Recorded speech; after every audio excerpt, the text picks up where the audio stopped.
Before we start, just a quick reminder to hit that subscribe button. Only 2% are subscribed. At 1,000 subscribers, I'll be posting a special video. The first thing I see when I walk in is him. I am Alex and I am 16 and my lungs just stop. He is on our couch like he lives there already. By the time the door clicks shut, I already feel trapped. My mom sits across from him, leaning forward with that bright, eager look. She is laughing at something he just said, and I hate that laugh. "Hey honey, this is Evan," she starts like this is casual. The name hits harder than it should, and my fingers curl tight. He turns toward me slow, like he is surprised to see me here. "We go to school together," he adds with this soft fake voice. My jaw tightens because he knows exactly who I am there. At school I stay out of his way and pray he forgets me. Now he sits 3 feet away smiling at my mom like some honor student. I drop my backpack harder than I need to, and both of them look over. "You did not tell me he was coming," my voice comes out thin and shaky. My mom straightens up and does this little embarrassed smile toward him. "I was going to tell you after homework," she says, and it stings. Evan lifts his hand in this weak wave like we are acquaintances. "Hey man, hope it is cool I am here." He watches me. I nod because if I speak I will start yelling instead. My mom jumps in fast and talks about some mentoring program through the school. I hear the word mentor and feel something twist because I never got one. "He just needs a positive influence," she says, eyes shining like this is noble. Apparently guidance counselor asked for volunteers, and my mom always raises her hand. She tells me they met once already after school, and he seemed sweet. I stare at her because I did not even know she was on campus. She keeps talking, and all I can think is I was invisible. Back then I told myself I was overreacting and tried to breathe. Now writing this, I know that was the moment something cracked. She chose a stranger from my school and never asked how I felt. I did not say that then, I just folded my arms tighter. Evan watched every second like he was studying exactly where to push next. My mom suggests we order food and asks Evan what he likes. He picks my favorite place without even looking at me and thanks her. He knows that detail from school somehow, and it lands like another slap. I go along with it because starting a fight in front of him feels worse. Later I will hate myself for that quiet nod more than anything today. By the time he finally leaves, the house feels different and smaller. My mom closes the door and actually sighs like she just did hard work. "See," she says, "I told you he is a good kid." The words hang. I nod again because arguing now will only make her defend him harder. I go to my room and lie to myself that this was just a weird night. Now I know that night was the start of everything that followed. That was the first time my mom looked at him like a project and at me like a problem. If I had trusted my gut right, then maybe things would have burned out quietly. Instead, I swallowed everything down and let him walk straight into our lives. I had no idea that the person I feared most at school just found a key to my house. My locker slams before I even touch it. "Morning, housemate," his voice comes from right beside my ear. He leans on the metal like he owns the whole row. I freeze for a second, then pull the handle anyway. Everyone nearby turns because they hear that one word. "You should have seen your face last night," he laughs under his breath. "Your mom was so happy I came over," he stretches that word. He is not shouting yet, but he wants people to hear. 2 guys down the row glance over and smirk at me. I pretend to dig for a book just so my hands move. He taps my shoulder with 2 fingers. "Relax man, we are basically family now." That word hits me way harder than it should. I shut the door harder than necessary and my heart jumps. If I look at him right now, I might throw something. I walk away first, but he follows like this is a game. In the hallway he keeps pace right beside me. "So your mom signed up for the mentor thing," he drifts closer. "She really wants to help me, you know that." I bite the inside of my cheek until I taste copper. He lifts his phone so I cannot ignore the screen. There is a message from her with a cheerful little paragraph. She wrote about being proud he wants to improve his grades. He tilts the phone so the girl walking by can see. "Look, my adult buddy is cooler than yours," he laughs and keeps going. I tell myself it is nothing and push open the classroom door. Inside, he slides into the desk behind mine without asking. He flicks the back of my chair with his shoe. Maybe she can help you too if you ask nice. I stare at the board and my vision goes a little blurry. When the teacher starts talking about the new project, my stomach drops. As usual, you will work with the person next to you. I close my eyes for 1 second like that can change anything. Bae. In me, I hear a quiet, satisfied exhale that makes my skin crawl. I know the look he is probably giving the row already. He leans forward until his arm rests on my desk. Guess we will be doing homework together now. That word hangs there way too long for me. A couple people turn around to check who he means. No one questions it because he sounds so casual. By lunch, his version of things is spread all over. I step into the cafeteria and feel eyes jump to me. I hear my last name mixed with his in whispers. At first, I cannot tell what people believe exactly. I just know they're not looking at him like a problem. I pick the quietest table and unwrap my food. A tray hits the surface across from me without warning. He drops into the seat with a wide, relaxed grin. Mom number 2 wanted me to check in on you. My fingers tighten around the edge of my drink until it hurts. Stop calling her that, my voice comes out rough and low. He tilts his head like he finds that reaction interesting. Why, she told me she cares about me already. The word already lands like a slap across my face. He takes a bite and looks around to make sure people hear. He brings up stuff from my house that first night. Little harmless details twisted into teasing in front of everyone. How do you live with no snacks, man? He laughs again. He talks about the way she arranged things like he belongs there. I want to disappear under the table and never come back. Shut up about my place, I push my tray away untouched. He rolls his eyes like I am dramatic for even reacting. Dude, if you keep acting weird, she will worry about you. That line chills me more than anything he has done yet. He knows exactly where to push and he likes it. When the final bell rings, I try to escape fast. By the main doors, he raises his voice over the crowd. Tell your mom I might come by later, he throws it out. A few kids laugh and repeat the word mom behind me. I walk straight past the buses because I need air. On the way home, I rehearse what I will say. How to explain it without sounding petty or dramatic. I keep trimming sentences in my head until only facts remain. In my mind, she listens and actually believes me. Reality hits a lot harder than that little fantasy. She is at the kitchen counter when I walk in. She glances up with this soft, excited look. How was school? Did you see Evan around? The order of those questions knocks the wind out of me. I answer the second one first because that is the real one. Yeah, I saw him. I drop my bag near the chair. She turns fully toward me like she is ready for praise. I can feel my window closing before I even start. So I just throw it out there fast like ripping tape. He has been messing with me all day because of you. Her eyes narrow a little like she doubts the whole thing already. What do you mean, messing with you how? I give her the hallway comments and the lunch scene. Just the basic parts cut clean and tight. I watch her face for even a flicker of concern. Instead, she exhales slow like I gave her extra work. He is going through a lot right now. That is the first thing out of her mouth. Not wow, that sounds awful, or I am sorry. That one line tells me where her loyalty sits. I try again because I am stubborn like that. He is using you to get at me. Her jaw tightens and she crosses her arms. You always assume the worst about people. The word always feels like a verdict I never got to appeal. He shows people your messages, I point at the counter between us. He brags about you like some trophy or something. She shakes her head with this tiny bitter smile. You are jealous he talks to me, that is what this is. My chest actually hurts when she tosses that theory out. I laugh once, short and ugly, just to keep from yelling. Why would I be jealous of him of all people? She lifts her chin like she is done hearing excuses. He told me you ignore him at school for no reason. The phrase no reason slices through every word I prepared. I know I raised my voice then, I remember the heat. Of course I ignore him, he makes things worse for me. She flinches more at my tone than at the content. Do not talk to me like that, her hand hits the counter. Suddenly, I am the only problem in the room again. There is a long, heavy pause where neither of us moves. I wait for her to ask even one more question. She looks past me instead and reaches for her phone. I am not giving up on him because you had a bad day.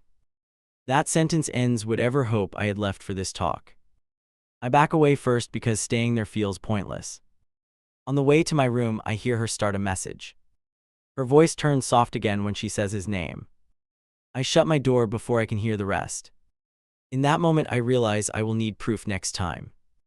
Writing this now, I still hate how small I went quiet. I should have pushed harder or walked out of the house. Instead, I just sat on my bed shaking with my phone in hand. I opened our school app and stared at his profile picture. I knew the next round would not stay only at school anymore. His knuckles drum on my desk right before roll call. Group work today, partner. The word partner comes out stretched and smug. I stare at the corner of my notebook because if I look up, I will react. The room buzzes around us, but my ears lock on him. I already know this hour is not ending quiet. The teacher reminds everyone about the presentation deadline and sits down. Evan nudges my chair with his knee until I turn halfway. You want to start with your trauma or mine? He smirks at his screen. I blink once because I do not understand what he means yet. He looks almost excited in a way that makes my stomach clench. He unlocks his phone with this smooth practice swipe. Actually, we can just use primary sources. He lifts the screen higher. On it, I see my own text stacked in a chat window. Late night messages I sent to one person from another class. Lines I barely remember writing glare back at me now. My throat closes when I recognize one sentence near the top. I feel like nobody at home actually hears me. He taps that line twice like it is a bullet point. Good thesis for our project, right? He glances toward the front. I reach for his wrist without thinking and miss. How did you even get that? My voice cracks halfway up. He shrugs and flicks to another screenshot with my name. People forward stuff, man. The internet never forgets. He scrolls casually while my pulse hammers in my neck. I know he is waiting for the teacher to look away again. The second he sees her focus on her laptop, he stands. Hey, we were thinking of presenting like this. He moves forward.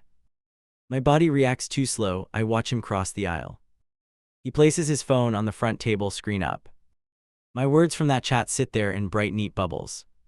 She frowns and adjusts her glasses, leaning closer to read. I feel like nobody at home actually hears me. Her lips move silently. Then the next one under it shows up clear enough from my seat. Sometimes I wish I could switch families with literally anyone. Heat rushes up my neck so fast I feel dizzy. Before she reacts, he snatches the phone back and turns around. Just joking, obviously, we're doing a normal slide thing. Half the class is already whispering because they caught fragments. My name plus that word family carried enough on its own. He walks past my desk with a tiny victorious smile. I want to disappear or flip a desk or both. Instead, I grab my notebook and dig the pen into the page. Behind me, he leans forward like nothing happened at all. Man, you really text a lot when you're sad. I grip the pen so tight my fingers go white. The girl diagonally in front of us twists in her seat. Were those your actual messages? Her voice drops to a low murmur. She does not sound cruel, just stunned and curious. I cannot even answer because my tongue feels glued down. Evan answers for me with a casual little shrug. Yeah, but he is fine, his mom loves me. A couple kids snort at that line, not because it is funny. More because it confirms whatever story he has been spinning all week. Someone near the window mutters something about me being dramatic at home. That word dramatic floats around the room like smoke I cannot clear. The teacher clears her throat and tells everyone to focus. She gives me a quick look, puzzled but not alarmed. No one asks how it felt having my private messages paraded up front. No one tells him to delete them or stop sharing screenshots. I realize I will not get help here unless something gets worse. We limp through the rest of class pretending to plan our project. He keeps swapping between the assignment and those chats. Every time my name appears on his screen, my chest tightens. He pretends to ask about slide colors while reading more fragments. I answer in one-word pieces because anything longer might crack. When the bell rings, I bolt for the hallway. He follows again like he has all the time in the world. That line about switching families, his voice stays light and playful. You should be careful who reads that stuff, you know. I stop so fast a kid behind me bumps my shoulder. You do not get to trot that around again. I stare at him. He lifts his hands like he is innocent and wounded. I just thought it fit the topic, man, communication issues. His eyes show none of the fake guilt in his voice. He has my life on a screen and he knows it. By the time I get home, my legs feel heavy. I walk straight to my room and drop into the chair. For a full minute, I do nothing but listen to my heartbeat. Then I pull my phone out and open our class group chat. I already expect what I am about to see. There it is, a cropped image of my messages posted as a joke. Underneath it, someone has added a caption about me exaggerating Eve. Rithing. Another person reacts with a laughing emoji, and my stomach flips again. I click the little options button and save the picture to my gallery. My thumb shakes, but I press it anyway and keep going. More screenshots show up from his account in another group thread. One of them is that line about wishing I could swap families. He has highlighted it like a punchline with a little comment. Guess I upgraded, he wrote, followed by 3 clapping icons. I saved that one too, jaw clenched so hard my teeth ache. I know how this sounds written out now. Saving every ugly thing felt obsessive and paranoid while I did it. At the time, it was the only action that made sense. If I could not make my mom hear me, maybe screenshots could. I needed proof that did not fold when someone smiled at her. That night she knocks on my door near dinner. You skipped snack earlier, everything okay at school? I look up from the folder of images I am building. For 1 second I almost show her the entire pile. Instead I test the ground with one simple question. If you saw my text in front of the whole class, would you care? She tilts her head, confused by the way I phrased it. Did someone read your messages, or is this a hypothetical? Her shoulders tense slightly, just enough for me to notice. I hear how much easier it is for her if it is pretend. Evan used them in front of everyone as a bit. The words come out flat because I am tired of begging. I tell her about the phone on the teacher's desk. About the group chat posts with my lines turned into entertainment. I leave out the part where my hands would not stop shaking. She blows air out through her nose and leans on the doorframe. He is not great with boundaries yet, he is still learning. That phrase, still learning, makes my skin crawl worse than laughter. So he broadcasts my breakdowns and you call it growth. My voice jumps on the last word before I can control it. Do not twist this, her eyes flash with quiet irritation. He has never had adults he could trust before now. In her version, I am sabotaging some charity mission just by complaining. She tells me he probably misjudged the joke and feels bad already. I know for a fact he is in chats cracking up about it. I do not argue further because nothing lands when she is in that mode. My silence annoys her more than my words did.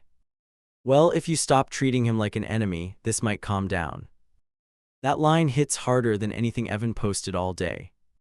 It sounds exactly like a verdict and nothing like protection. After she leaves, I lock the door and sit back down. I create a new album labeled with his name and a number. Every screenshot goes in there along with the time and date. I know it looks extreme even to me while I do it. I also know we are past the point where trusting anyone blindly works. Looking back, this was the moment the whole thing shifted. Until then, he just felt like another cruel kid at school. That day he climbed inside parts of my life that should have been safe. And my own parent handed him the ladder and called it kindness. I realized if I ever wanted someone to take this seriously, I would need a case file, not just hurt feelings. I walk past the counselor's door 3 times before I go in. My phone is heavy in my pocket like it knows what is coming. On the 4th pass, I grab the handle and push too hard. If I walk away now, I know I will never try again. She looks up from her screen when I step inside. Do you have an appointment? Her tone is neutral but not cold. No, I just really need to tell someone something. That last word comes out sharper than I meant and my throat tightens. She studies my face for a second, then points at the chair. Okay, sit down, tell me what is going on. I pull out my phone and unlock the gallery folder. My hands tremble so much I almost drop the thing. I do not start with a speech, I just hand it over. Please scroll is all I manage without my voice shaking apart. She hesitates, then angles the screen toward her and starts swiping. Every swipe pulls another ugly image into daylight. At first she reacts like this is normal teenage drama. Then she hits the screenshot with my late-night messages. Her mouth presses into a hard line while she reads the captions. I watch her eyebrows move and count my heartbeats to stay still. Are these from a group chat at this school? She taps the screen. I nod, my leg bouncing against the chair so fast it rattles. He posts them, other people share them around and add comments. It almost sounds small when I say it out loud like that. She scrolls to the one where he wrote about upgrading. Her eyes close for a brief second before she looks at me. You collected all of these yourself, she holds the phone higher. I did. I knew nobody would believe just my word. That part lands harder than I expected in the quiet room. She leans back and exhales through her nose. Like she is thinking fast. Has he threatened you directly or just done this online stuff? I pull up the next set without waiting for her to ask.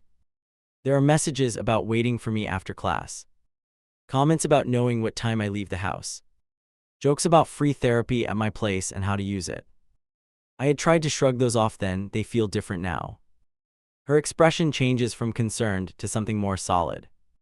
This is targeted, this is not just kids being mean. She talks slower now like she wants me to hear each word. My shoulders drop a little because someone finally names it. She opens a form on her computer and starts typing. First I have to log this as harassment for the school. Keys click while she glances back at my phone for details. Seeing it become official makes my stomach twist in a new way. Does your parent know about any of this? She looks up again. I laugh once short and rough and stare at the floor. She knows he has been bothering me, but not all of this. I do not add that she calls him a project and me dramatic. We will need to bring her in, this is serious. That sentence feels like someone pulling a fire alarm in my chest. I picture my mom's face when she hears his name in this office. I do not know if she will turn on him or on me. Can you be in the room when she hears everything? My voice comes out lower than before but steadier somehow. I can, and I will handle the school side of it. She makes it sound simple, I know it is not. She prints something and slides it to me across the desk. This outlines your options, none of them require you to confront him alone. Words like safety plan and no contact sit there in small print. I focus on the ink so I do not start shaking again. The meeting for my mom gets scheduled quicker than I expect. Same day, last period, no time for me to prepare anything. Do you want to be there when I speak to her? I nod because I am tired of conversations happening over my head.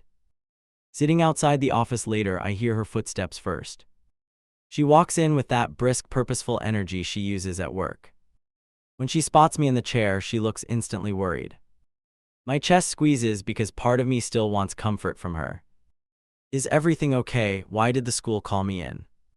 She touches my shoulder gentle, like nothing is wrong between us. The counselor opens the door before I can answer anything. Thank you for coming, we need to talk about your son's safety. We sit in a small triangle in that room. My mom leans forward like she is ready to fix a problem. The counselor unlocks her computer and turns the screen so we both see. My face appears beside the word victim and my mother frowns. These are screenshots from student group chats, the counselor explains. She clicks through them one by one, reading the worst lines aloud. My mom's hand flies to her mouth when she spots my messages. Hearing them aloud hits different than reading them on a tiny screen. Then the counselor reads the comments Evan wrote on top. The jokes about switching families and using our house for fun. The part where he mocks her by name in a later thread. Silence drags after that line like something heavy dropped between us. Who is posting these? My mom's voice comes out thin. The counselor scrolls to the account names and highlights one. This student has been the main instigator based on what we saw. His full name sits there tied to every ugly post. My mom flinches back like the screen burned her fingers. That has to be fake, he would not talk about me like that. Her eyes dart to me like I might confirm it is edited. I shake my head once and push my phone across the desk. These are from my device, I took them before coming here. My voice shakes, but I do not look away from her. I did not change anything, I wanted you to see the truth. Saying truth out loud makes my stomach roll, but I leave it there. The counselor picks up my phone and compares both screens. I checked links and timestamps, they match the school accounts. She keeps her tone even but firm, almost like in court. My mom's shoulders slump a fraction at the word match. What is the school going to do about this? Her tone shifts from disbelief to controlled anger fast. For now, we are opening a formal investigation, the counselor explains. She lists steps like interviews and possible disciplinary actions. My mom glances at me when she hears the word investigation. You came here alone with all of this, her eyebrows pull together. That took a lot of courage, the counselor adds without looking away. The compliment lands somewhere I did not know I still had. For a moment it feels like we are on the same side again. My mom reaches over and squeezes my wrist hard. I wish you had told me earlier instead of suffering in silence. I almost laugh because I tried and it did nothing. The counselor's phone buzzes on the desk. She glances at it. I also have to report this as potential cyberbullying to the district. Hearing the word district makes the whole thing feel huge. My mom inhales sharply and looks like she might argue. Instead, she asks one very quiet question. Will this follow him permanently or just for now? She does not say his name, she does not need to. I know exactly who she is worried about when she says him. They are his choices, these are his actions, the counselor answers. My mom nods slowly but her jaw is tight. We want your child safe here, that is our first responsibility. I feel that line cut right through all her excuses. The meeting wraps up with talk about staying off certain chats. They mention monitoring and places I can go during breaks. It all sounds very controlled and official and weirdly distant. The real explosion waits for the car with no witnesses. We walk out together through the front office doors. For 10 steps neither of us speaks, the air feels heavy. In the parking lot she finally stops and turns toward me. Her eyes are bright not just with hurt but with something else. You went to them before coming to me again. She is not yelling, which somehow feels worse than shouting. I tried talking to you, you defended him every time. My voice climbs without permission and I do not pull it back. That does not justify blindsiding me with a meeting like that. Her hands are moving now, sharp like she is cutting the air. You sat there while she read those things about our family. She spits out our like I let someone vandalize our front door. He made jokes about you, about us, everyone saw it. I am shaking again, but this time it is more anger than fear. I needed someone to actually do something before it got worse. I do not apologize, and that surprises even me. She unlocks the car with more force than necessary. Once we are inside, she grips the steering wheel too tight. So now the whole administration thinks I am some clueless idiot. Her voice cracks on clueless, and it lands right in my chest. They think he is harassing your kid, that is their focus. I stare straight ahead because if I look at her, I will back down.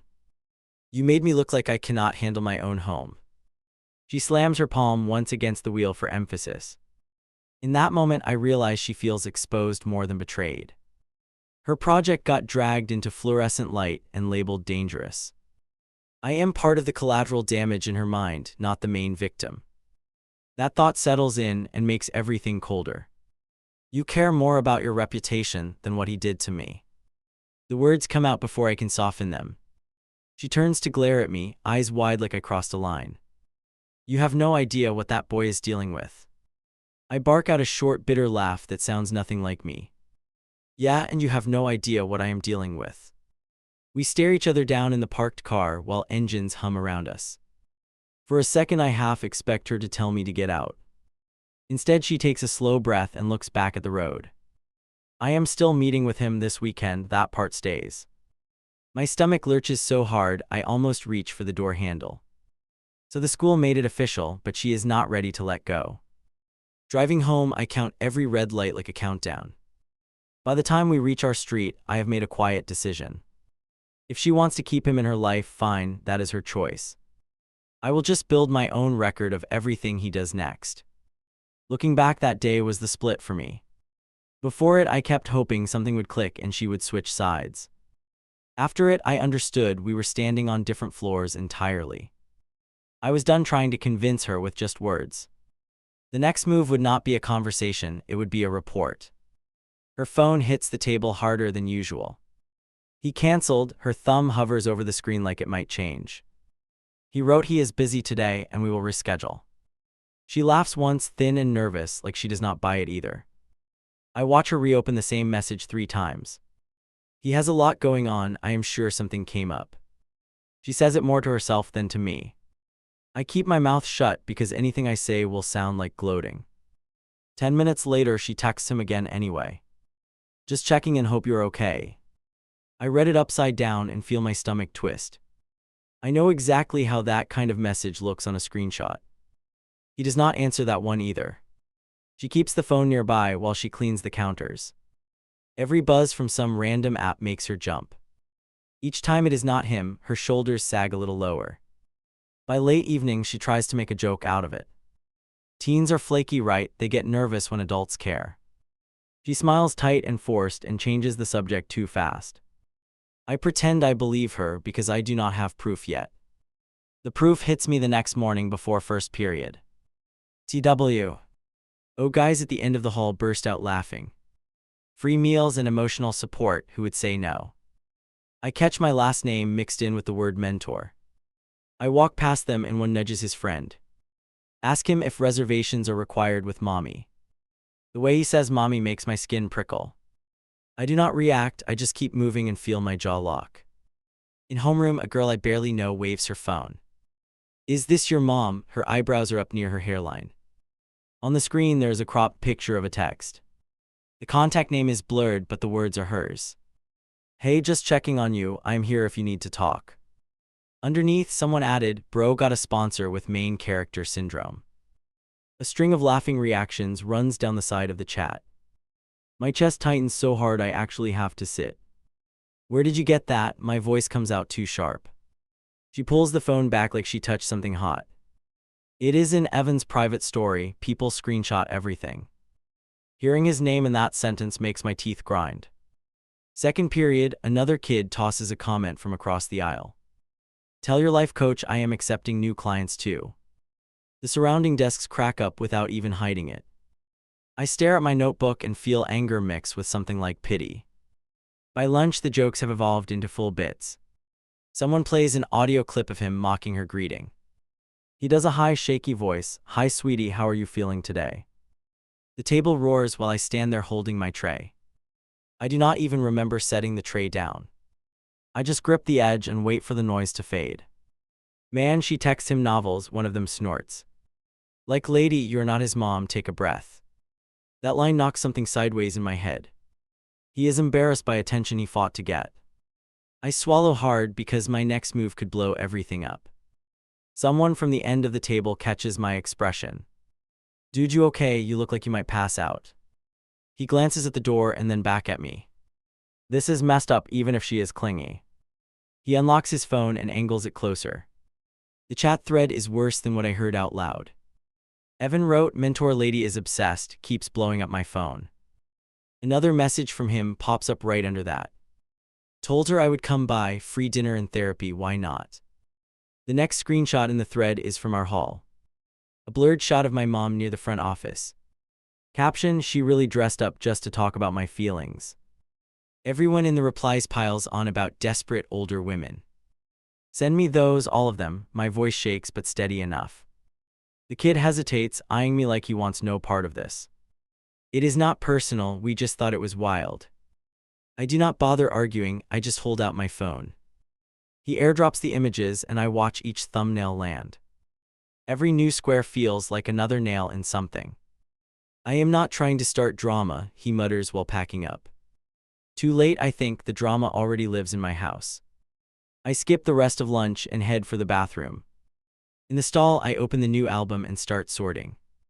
Her texts lined up beside his comments make my stomach churn. I feel furious and weirdly vindicated at the same time. Here is the ugly part I am not proud of. A piece of me feels almost satisfied seeing her on the receiving end. Like, see, it is not just me he treats like a joke. That thought makes me hate myself a little, but it is honest. On the bus home, I cannot stop checking the screenshots. This one where he calls her my charity worker with attachment issues. That one where he describes our kitchen like a food bank. Every line is another sharp reminder of how she brushed me off. I know I could sit on this and let it eat her slowly. Wait for the mentoring program to quietly fall apart around her. But then I picture her staring at her phone all weekend. I picture her defending him again because she does not see this side. So I decide to rip the bandage off myself. If I am cruel, at least I am being direct about it. By the time I walk through our front door, my phone is ready. My heart is pounding, but I know I am not backing down. She is at the table with paperwork spread out. Her phone sits right beside her within easy reach. Any word from him, I drop my backpack and stay standing. She shakes her head once, eyes still on the papers. He is probably overwhelmed after that meeting. I am sure he will call.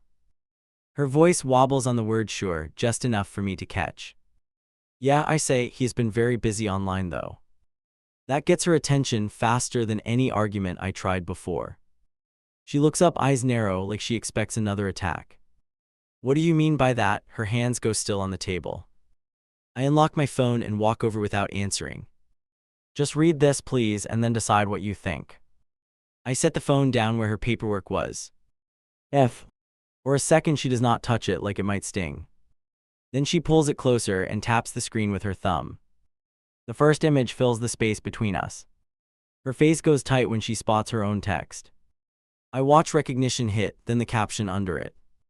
The word obsessed sits there in his message like a sticker. She blinks twice, slower than usual, and scrolls down. Next is the audio clip from the cafeteria.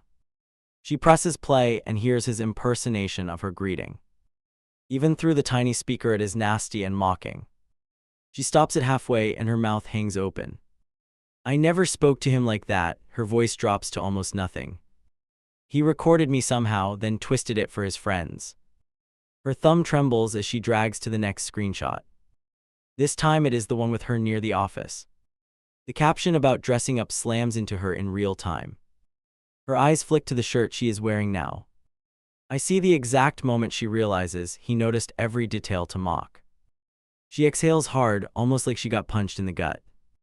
He made fun of my body too. She scrolls faster now. There is the line where he comments on her weight and walk.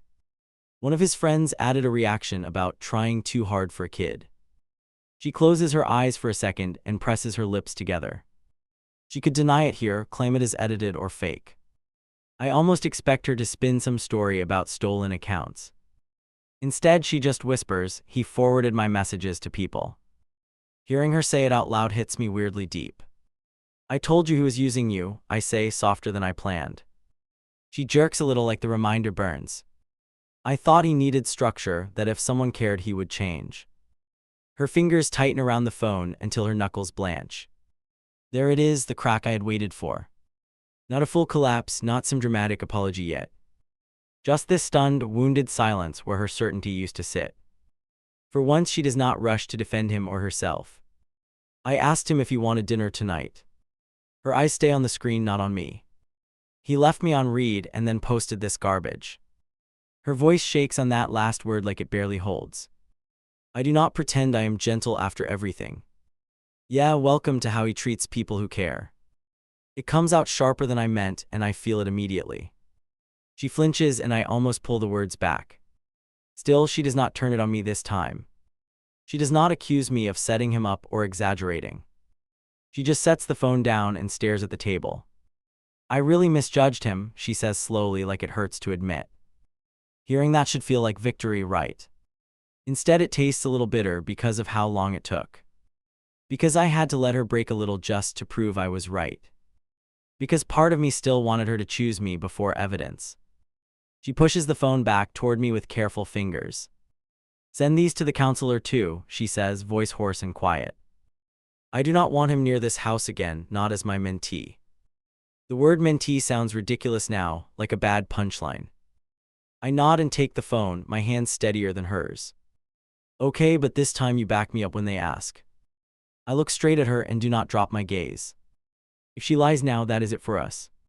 She meets my eyes and does not look away. I will, she answers, no extra speech, no excuse. It is not a full fix, not some storybook moment. But it is the first time her promise lines up with what she has seen. Later in my room, I replay the scene in my head. Part of me is relieved, part of me is exhausted, part of me is still angry. I did not want to feel good about her getting humiliated. Yet I cannot pretend there was not a tiny flash of justice. Looking back, that day flipped our roles for a second. She finally understood how it feels to be turned into entertainment. He stopped answering her, but he kept using her name for laughs. And for once, the evidence hit her harder than anything I could say.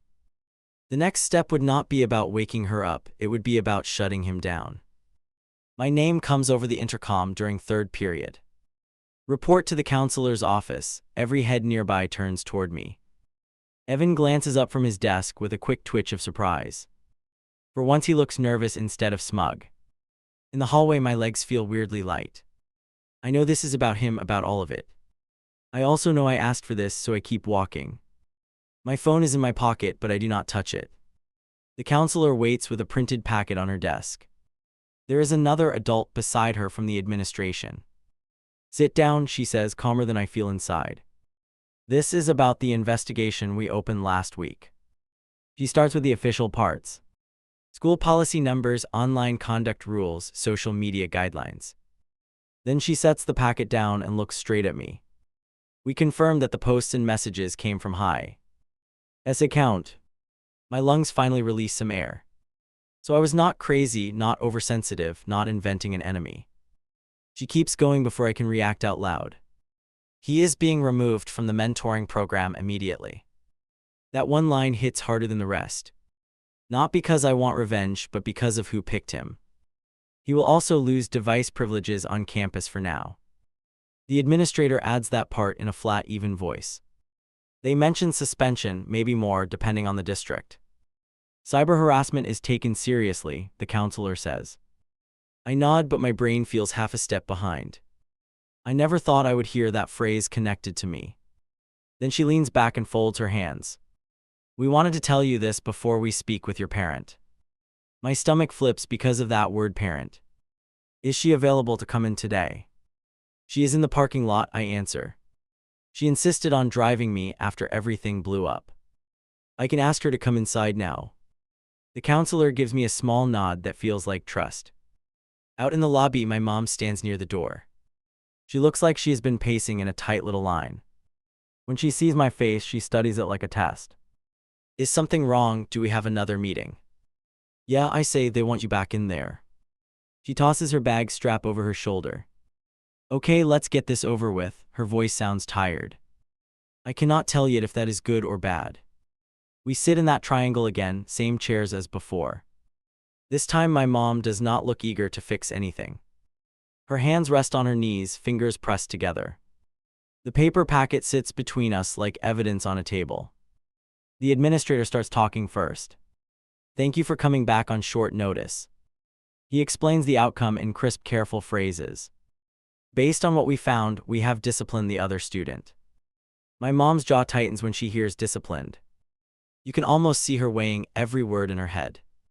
What does that actually mean for him? Her voice stays low. For now, he is suspended for several days, the administrator says. The counselor adds the part about the mentoring program. He will not participate in any school-sponsored mentoring anymore. Then she looks at my mom more gently. We understand this may feel personal, given your involvement. My mom laughs once, short and humorless. That is one way to describe it. She stares at the packet. He embarrassed me and my kid and used both of us. Hearing her say that last part almost knocks me back.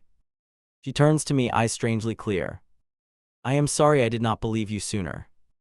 No excuses, no explanations, just that. It lands heavier than any big speech would. The counselor gives us a moment of quiet. Then she shifts the focus back toward me. We still want you in a safe space at school.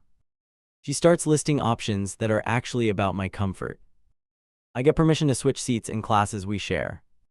I can use the counseling office during breaks if things flare up. Teachers will be notified in a way that does not spotlight me. It feels weird hearing adults arrange the building around my safety. Then she brings up something I did not expect. We also recommend regular counseling sessions if you are open to it. She looks at me first, not my mom.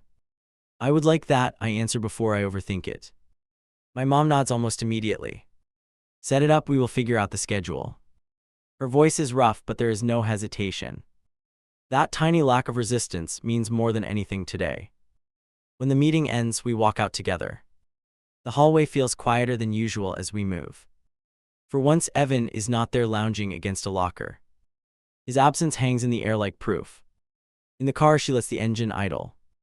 We sit there both staring through the windshield. So he will not be around here anymore, she says. It sounds like she is trying to convince herself. I am done letting him near my life, I answer. My voice comes out steadier than I feel. That includes this house, your phone, everything. She flinches, but she does not argue. I thought I was helping someone who had no one. Her hands tighten around the wheel until her knuckles pale. I ignored the person right in front of me. She gives a small, shaky exhale that feels like surrender. I could comfort her here, soften it, make it easier. Instead, I stay with the anger that kept me standing. I needed a parent, not a volunteer for my bully. The words come out sharp, but I do not take them back. She nods once slow. I know, and I hate that you had to prove it like this. For the first time, she looks almost scared of losing me. That fear does not feel satisfying, just heavy. Back at home, I do something I never do. I pull out a duffel and start filling it halfway. Only basics, nothing dramatic, just enough for a few days. She watches from the doorway with her arms folded. What are you doing? Her voice carries this thin thread of panic. I called Dad on the way home, I answer. He said I can stay with him for a bit if I need. I keep my tone flat because this is not a tantrum. Her mouth opens, then closes again. So you're leaving just like that? There is hurt in it, but also this old familiar guilt. I refuse to let it drag me under this time. I am not running away, I tell her. I am giving myself a break from being in the middle. I zip the bag and set it by the wall. I need space, and I need you to respect that. She leans against the doorframe and looks smaller than I remember. How long? That is all she asks at first. I do not know, I admit, and that honesty stings both of us. Long enough that I stop feeling like a background character here. It sounds dramatic, I know it does. But at that point, I am done editing my feelings for her. She rubs her forehead like she is trying to erase the whole month. Will you still come to therapy sessions if we schedule them? Yes, I say without hesitation. I will show up for that, but I am done sharing a roof with your projects. The word projects hangs between us like smoke.